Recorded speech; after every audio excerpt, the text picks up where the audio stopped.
Hello friends, welcome to my YouTube study by Diksha Singh. उम्मीद करती हूँ आप सभी स्वस्थ होंगे और अच्छे होंगे। तो आज की इस क्लास में मैं आपके सामने कुछ बहुत ज़्यादा इंपॉर्टेंट संविधान से रिलेटेड प्रश्नों को लेकर आई हूँ। इस क्लास में जितने भी प्रश्न हैं वो आपके सभी एग्ज़ामों में कई बार रिपीटेड प्रश्न हैं, क्योंकि ये सारे जो प्रश्न होते हैं वो कहीं ना कहीं आपको किसी न किसी एग्ज़ाम में देखने को ज़रूर से ज़रूर मिलते हैं।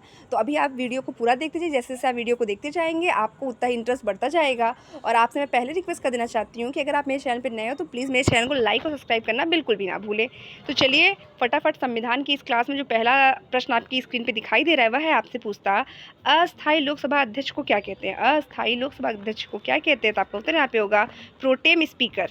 नेक्स्ट आपसे पूछता है 10वीं अनुसूची अर्थात दल बदल के आधार पर। तो याद रखिएगा, जब आप कभी आपसे पूछा जाएगा कि 10वीं अनुसूची को क्या किस नाम से जाना जाता है, तो आप याद रखिएगा दल बदल के आधार पर। या अगर आपसे ये पूछता है कि दल बदल का जो प्रावधान है वह किस अनुसूची में है, तो याद रखिएगा आप 10वीं अनुसूची में है।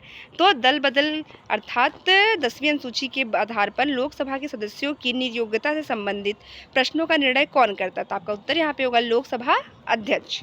लोकसभा अध्यक्ष बताता है कि लोकसभा के जो सदस्य है वह उस सभा के योग्य हैं या नहीं है, तो अंतिम निर्णय उन्हीं का होता है। नेक्स्ट आपसे पूछता है लोकसभा और राज्यसभा के सदस्यों की नियोक्ता से संबंधित प्रश्नों का निर्णय कौन करता है?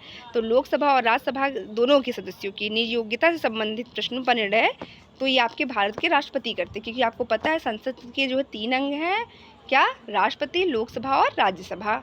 तो हमारे जो सदन है, हमारे सदन के जो 3 अंग यही हैं, लोकसभा, राज्यसभा और राष्ट्रपति। नेक्स्ट प्रश्न आपसे पूछता है बजट किसके द्वारा पारित किया जाता है? बजट जो होता है वह किसके द्वारा पारित किया जाता है? तो लोकसभा के द्वारा। बजट क्या होता है? वो लोकसभा के द्वारा जो बजट को पेश किया जाता है और उस बजट पे सुझाव लेने के लिए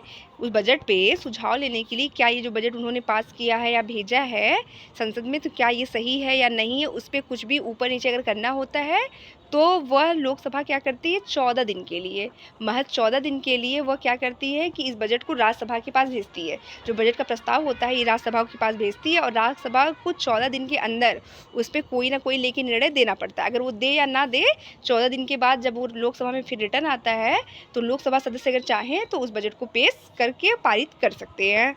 तो बजट को पेश करने और पारित करने की जो शक्ति है वह बस और बस किसके पास है? लोकसभा के पास। तो आप इतना जान जाइए कि राज्यसभा क्या करता है, उस पर बस और बस सुझाव दे सकता है, पर वो उसको कैंसिल नहीं कर सकता। तो आपका यहाँ पे एक चीज़ क्लियर हो गया है। नेक्स्ट आपसे पूछती हूँ अविश्वास प्रस्ताव किस सदन में लाया जाता है? तो अविश्वास प्रस्ताव की अगर बात करें तो यहाँ पे किस सदन में लाया जाता है? तो आपका उत्तर यहाँ पे होगा लोकसभा में। नेक्स्ट, वित्तीय बिल कहाँ पास किया जा सकता है? वित्तीय बिल की अगर बात करें तो वो भी कहाँ पास होता है? आपके लोकसभा में। तो जैसा कि मैंने आपको बता देखा है कि भारतीय संविधान से रिलेटेड जितने भी प्रश्न आपके एग्जाम में पूछे जाते हैं उनसे हूबहू आप देखेंगे तो मैच करा के, तो बहुत सारे प्रश्न ऐसे हैं जिसको मैंने आज आपकी क्लास में आपको बता दिया है। तो जितने भी क्वेश्चन है मैं आपको ज़्यादा से ज़्यादा क्या करती हूँ, 1 लाइनर देती हूँ, ताकि आपको अगर एक नॉर्मल सी नोट्स बनानी हो या फिर आपके पास कम समय है और चीज़ें आपको बहुत ज़्यादा पढ़नी है तो आप मेरी वीडियो को देखिए और आप उसे, मुझे जहाँ तक लगता है कि आप पूरी तरीके से सेटिस्फाइड होंगे। तो एक बार मैं फिर से आपसे रिक्वेस्ट करें, प्लीज़ मेरे चैनल पर अगर आप नए हो तो मेरे चैनल को लाइक और सब्सक्राइब करना बिल्कुल भी ना भूलें। चलिए नेक्स्ट पर आते हैं। लोकसभा में वर्ष में कम से कम कितने सत्र जरूरी हैं? तो लोकसभा में वर्ष में 2 सत्र जरूरी हैं। हालांकि होते तो 3 सत्र हैं पर ज़रूरी कितने हैं? 2 सत्र, और उनमें 6 महीने से ज़्यादा का अंतराल नहीं होना चाहिए, ये भी ध्यान दीजिएगा आप। तो ऐसे ही अगर आप वीडियो को पूरा देखेंगे तो मैं इस 1 लाइनर क्वेश्चन के अलावा जितनी भी चीज़ें को बताती हूँ वो सारे फैक्ट होते हैं, आप उसको भी साइड में नोट करते रहिएगा। नेक्स्ट आपसे पूछता है लोकसभा के लिए प्रथम आम चुनाव कब हुआ? तो लोकसभा के लिए प्रथम आम चुनाव की अगर बात करें तो ये 1952 में हुआ है। नेक्स्ट आपसे पूछता है भूतपूर्व संसद सदस्यों को पेंशन व्यवस्था कब लागू की गई? तो भूतपूर्व संसद सदस्यों को पेंशन व्यवस्था कब लागू की गई? तो आपका उत्तर यहाँ पे होगा 1976 ईस्वी में। नेक्स्ट, लोकसभा का सदस्य बनने की न्यूनतम आयु कितनी होती है? तो यहाँ पे एज की बात कर रहा है। जैसे कि आपसे मैं ये बताना चाहती हूँ कि जो वोटर होते हैं, जो हमारे चुनाव में जो वोट देते हैं, तो उनकी एज कितनी होती है? 18 साल। उनकी एज कितनी होती है? 18 साल। लेकिन जो गांव में ग्राम पंचायत का चुनाव होता है, उस चुनाव के लड़ने के लिए जो युवक युवती या महिला पुरुष होते हैं उनकी एज कितनी होनी चाहिए? 21 साल। तो वैसे ही लोकसभा का सदस्य बनने के लिए न्यूनतम आयु कितनी होनी चाहिए? तो आपका उत्तर यहाँ पे होगा 25 वर्ष। कितना होगा? 25 वर्ष। नेक्स्ट, किस संविधान संशोधन द्वारा किस संविधान संशोधन के द्वारा मत देने की न्यूनतम आयु 18 वर्ष की गई? देखिए यहाँ पे ये क्वेश्चन बहुत ज़्यादा रिपीट किया गया है, कई एग्जामों में ये चीज़ पूछा गया। जैसे वहाँ पे आपसे पूछा तो ये गया है कि एज नहीं पूछा गया। अभी आप कहेंगे अरे एज अच्छा पूछा जाता है कि 18 साल है कि नहीं है। यहाँ पे आपसे ये चीज़ पूछी जाती है कि किस संविधान संशोधन के द्वारा न्यूनतम मत देने की न्यूनतम आयु 18 वर्ष कर दी गई। तो किस सन के द्वारा की गई है? तो 1989। कई बार आपको पूरा पूछता है कि 61वें संविधान संशोधन अधिनियम 1989 के तहत, या फिर आपको कभी कभी मिलता है कि 61वें संविधान संशोधन अधिनियम के तहत या 1989 के तहत। तो आप या दोनों को दोनों याद रखिएगा कि 61वें संविधान संशोधन अधिनियम 1989 के तहत संविधान में न्यूनतम आयु कितनी की गई है? 18 वर्ष वोट देने की। नेक्स्ट, भारतीय संसद का निम्न सदन किसे कहा जाता है? भारतीय संसद का जो निम्न सदन होता है वो आपके किसे कहा जाता है? तो आपके लोकसभा को। उच्चतम सदन किसे कहा जाता है? तो राज्यसभा को। निम्नतम किसे कहा जाता है? तो लोकसभा को। नेक्स्ट, मौलिक अधिकार व राज्य के नीति निर्देशक तत्वों में क्या समानता है? तो मौलिक अधिकार व राज्य के नीति निर्देशक तत्वों की अगर बात करें तो उसमें क्या है? समानता है? नहीं, दोनों एक ही है। नेक्स्ट आपसे पूछता है नीति निर्देशक तत्वों का क्रियान्वयन किस पर निर्भर करता है? तो यहाँ पे जो आपका ये आ रहा है नीति निर्देशक तत्वों का क्रियान्वयन अगर आपसे पूछता है तो ये किस पर होता निर्भर करता है? तो आपको उत्तर यहाँ पे होगा सरकार के पास उपलब्ध संसाधनों पर। नेक्स्ट आपसे पूछता है निर्देशक तत्व संविधान में कल्याणकारी राज्य का आदेश कौन देता है? तो निर्देशक तत्व संविधान में कल्याणकारी राज्य के आदेश को कौन देता है? तो आपको उत्तर यहाँ पे होगा नीति। नेक्स्ट आपसे पूछता है भारतीय संविधान का कौन सा अंग समाजवादी व्यवस्था करने की प्रेरणा देता है? तो आपका उत्तर यहाँ पे होगा नीति निर्देशक तत्व। नीति निर्देशक तत्व। राज्य में नीति निर्देशक तत्व एक ऐसा चेक है जो बैंक की सुविधा अनुसार अदा की जाए। ये कथन किसका है? तो वेरी वेरी इंपॉर्टेंट प्रश्न है, इसको आप अभी के अभी यहाँ पे अंडरलाइन करिएगा कि राज्य के नीति निर्देशक तत्व एक ऐसा चेक है। क्या है? एक ऐसा चेक है जो बैंकों की सुविधा अनुसार अदा की जाएगी। यह कथन किसका है? तो वेरी इंपॉर्टेंट प्रश्न है और ये आपसे कई बार कि हर तरीके के प्रश्नों को घुमा घुमा के पूछता है। लेकिन कथन से रिलेटेड जो प्रश्न होता है ये ज़रूर से पूछता है, क्योंकि इसमें रीज़न क्या रहता है कि कथन के प्रश्नों में आप जो है बहुत ही ज़्यादा क्या होता है कन्फ्यूज़ हो जाते हैं। तो ध्यान दीजिएगा। तो ये कहा किसने है? केटी शाह ने। नेक्स्ट आपसे पूछता है विदेशी नागरिकों को भारत की नागरिकता प्रदान करने की आवश्यक शर्त क्या है? तो जो विदेशी नागरिक होता है उसे कम भारत के अंदर 10 वर्ष तक निवास करना होगा। कितने वर्ष तक? 10 वर्ष तक। नेक्स्ट आपसे पूछता है दादरा नगर हवेली भारत में शामिल करने से पूर्व किसके उपनिवेश थे? तो दादरा और नगर हवेली भारत में शामिल करने से पूर्व किसके उपनिवेश में थे? तो ये पुर्तगाल में थे। ये किस में थे? पुर्तगाल में थे। नेक्स्ट आपसे पूछता है भाषा के आधार पर पहला कौन सा राज्य गठित किया गया?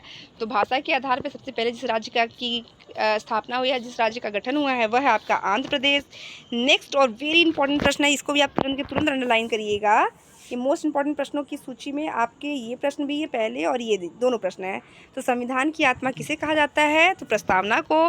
भाषा के आधार पर पहला कौन सा राज्य गठित किया गया? तो है आपका आंध्र प्रदेश। चलिए आते हैं नेक्स्ट प्रश्न पर। नेक्स्ट प्रश्न आपसे पूछ रहा है संविधान का रक्षक किसे बनाया गया है? संविधान का जो रक्षक है वो किसे बनाया गया? तो आपको उत्तर यहाँ पे होगा उच्चतम न्यायालय को। उच्चतम न्यायालय जिसे आप सुप्रीम कोर्ट के नाम से जानते हैं, जो आपके दिल्ली में स्थित है। तो संविधान का रक्षक किसे बनाया गया है? वो उच्चतम न्यायालय को बनाया गया। नेक्स्ट, उपराष्ट्रपति को किसका समान वेतन मिलता है? उपराष्ट्रपति को किसके समान वेतन मिलता है? तो आपका उत्तर यहाँ पे होगा लोकसभा अध्यक्ष के समान। तो आप सभी से मैं ये कहना चाहती हूँ कि अभी आप एक प्रश्न जो है पूछना चाह रही हूँ कि वर्तमान में लोकसभा के अध्यक्ष कौन है और ये कौथी लोकसभा है? जैसे 17वीं है, 18वीं है, 9वीं है, कौन सी लोकसभा इस समय चल रही है उसका आप डेट बताइए कि मतलब 17वीं है, 16वीं है या 18वीं है, जो भी लोकसभा हो, और इस समय वर्तमान में लोकसभा के अध्यक्ष कौन है? तो आप सभी कमेंट करके ज़रूर से ज़रूर बताइएगा। चलिए आते हैं नेक्स्ट प्रश्न पर। उपराष्ट्रपति पद हेतु कम से कम कितनी आयु होनी चाहिए? तो आप ये चीज़ यहाँ पर क्लियर कर लीजिए। राष्ट्रपति की बात करिए, उपराष्ट्रपति की बात करिए, तो राष्ट्रपति, उपराष्ट्रपति और राज्यसभा के सदस्यों की अगर बात करिए तो इन तीनों के लिए एक सिमिलर एज सबकी कितनी होनी चाहिए? 35 ईयर। तो राष्ट्रपति, उपराष्ट्रपति और राज्यसभा के सदस्य बनने के लिए आपकी न्यूनतम आयु कितनी होनी चाहिए? 35 वर्ष। नेक्स्ट, उपराष्ट्रपति का कार्यकाल कितना होता है? तो उपराष्ट्रपति का जो कार्यकाल होता है वह कितना होता है? 5 वर्ष। नेक्स्ट, उपराष्ट्रपति के चुनाव संबंधी विवाद को कौन देखता है? तो राष्ट्रपति, उपराष्ट्रपति दोनों के चुनाव से संबंधित जितने विवाद होते हैं वह आपका कौन देखता है? भारत का सर्वोच्च न्यायालय, सुप्रीम कोर्ट जिसे आप कहते हैं। नेक्स्ट, उपराष्ट्रपति के चुनाव में उम्मीदवार के नामांकन के लिए निर्वाचक मंडल में कम से कम कितने अनुमोदन आवश्यक है? तो निर्वाचन मंडल की बात कर रहा है में कम से कम कितने अनुमोदन की आवश्यक है? तो 20।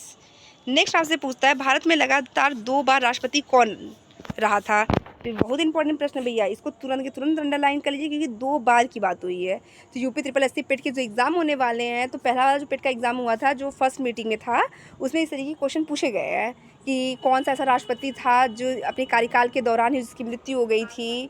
तो यहाँ पे आप ध्यान दीजिएगा, भारत में लगातार 2 बार उपराष्ट्रपति कौन रहा था? तो आपका उत्तर यहाँ पे होगा सर्वपल्ली राधाकृष्णन। तो सर्वपल्ली राधाकृष्णन के जन्मदिन के अवसर पे ही हम सभी क्या बताते हैं? शिक्षक दिवस भी मनाते हैं। तो आप इसको यहाँ पे ध्यान रखिएगा। नेक्स्ट आपसे पूछता है कि सदन में उपराष्ट्रपति को पदच्युत करने का प्रस्ताव रखा जाता है। तो राष्ट्रपति को उनके पद से हटाने के लिए, उनके पद से मुक्त करने के लिए इसका प्रस्ताव हम कहाँ रखते हैं? राज्यसभा में रखते हैं। नेक्स्ट, कार्यकाल समाप्त होने से पहले राष्ट्रपति को हटाने का अधिकार किसको है? तो कार्यकाल समाप्त होने से पहले उपराष्ट्रपति को जो है हटाने का प्रावधान सबसे मजबूत कौन है हमारे देश में? जैसे आप तो कहेंगे संविधान है, संविधान की रक्षा कौन है? सुप्रीम कोर्ट है, उच्चतम न्यायालय। लेकिन सबसे मजबूत यहाँ पे संसद है। संसद मतलब लोकसभा, राज्यसभा और राष्ट्रपति, यही तीनों से मिलकर बना है ना। तो उपराष्ट्रपति को उनके पद से हटाने के लिए संसद काफ़ी है। नेक्स्ट आपसे पूछता है भारत के प्रथम उपराष्ट्रपति कौन थे? तो भारत के प्रथम उपराष्ट्रपति की अगर बात करें तो वह कौन थे? सर्वपल्ली राधाकृष्णन।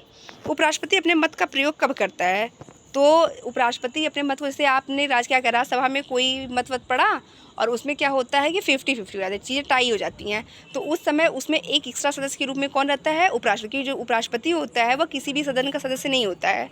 अब वो तो अपना कार्यभार निभाता है, पर वह न लोकसभा का सदस्य होता है, न वही राज्यसभा का सदस्य होता है। तो वो क्या करता है? तो वो किसी भी एक चीज़ को, किसी भी एक इंसान को वह अपना एक मत दे देता है। उसकी हिम्मत के अनुसार पे वो अंतिम निर्णय का फैसला ले लिया जाता है। नेक्स्ट आपसे पूछता है उपराष्ट्रपति अपना त्यागपत्र किसे देता है? तो उपराष्ट्रपति की अगर त्यागपत्र की बात करें तो वह भारत के राष्ट्रपति को देता है। वर्तमान में भारत की राष्ट्रपति पद पे कौन आसीन है? द्रौपदी मुर्मू जी। नेक्स्ट, भारत के उपराष्ट्रपति का चुनाव कौन करता है? संसद के दोनों सदन का मतलब लोकसभा और राज्यसभा। उपराष्ट्रपति को पद व गोपनीयता की शपथ कौन दिलाता है? तो आपका उत्तर यहाँ पे होगा राष्ट्रपति। राष्ट्रपति को अगर पूछता है कि राष्ट्रपति को उनके पद की शपथ कौन दिलाता है, तो भारत का या देश का सर्वोच्च न्यायालय, देश के सर्वोच्च न्यायालय के जो मुख्य न्यायाधीश होते हैं वो क्या करते हैं? राष्ट्रपति पद की शपथ दिलाते हैं। उपराष्ट्रपति के चुनाव हेतु कौन सा प्रणाली अपनाई जाती है? तो एकल संक्रमणीय प्रणाली। उपराष्ट्रपति का चुनाव कैसे होता है? तो आपका उत्तर यहाँ पे होगा अप्रत्यक्ष रूप से। तो इस वन लाइनर की क्लास में जितने भी प्रश्न है, जितने भी है, तो ये सारे के सारे फैक्ट को एकदम क्लियर करते हुए मैं आपको ये पूरी की पूरी जो है वीडियो बनाई हूँ। तो आपको कोई भी यहाँ पे डाउट नहीं होता। अगर आपको कोई डाउट होता है तो प्लीज़ आप जो है कमेंट सेक्शन में जाकर वहाँ पे उस चीज़ों को पूछिए, और मेरे जितना बन पाएगा मैं आपके डाउट को क्लियर करने की पूरी कोशिश करूँगी। तो नेक्स्ट आपसे पूछता है राज्यसभा की बैठकों का सभापति कौन होता है? तो राज्यसभा की बैठकों का सभापति कौन होता है? उपराष्ट्रपति। राज्यसभा का पदेन अध्यक्ष कौन होता है? उपराष्ट्रपति। भारत के उपराष्ट्रपति की तुलना किस देश के उपराष्ट्रपति से की जा सकती है? तो संयुक्त राज्य अमेरिका से, क्योंकि भारत के उपराष्ट्रपति का जो पद था वो संयुक्त राज्य अमेरिका के संविधान से लिया गया है। तो आज की क्लास में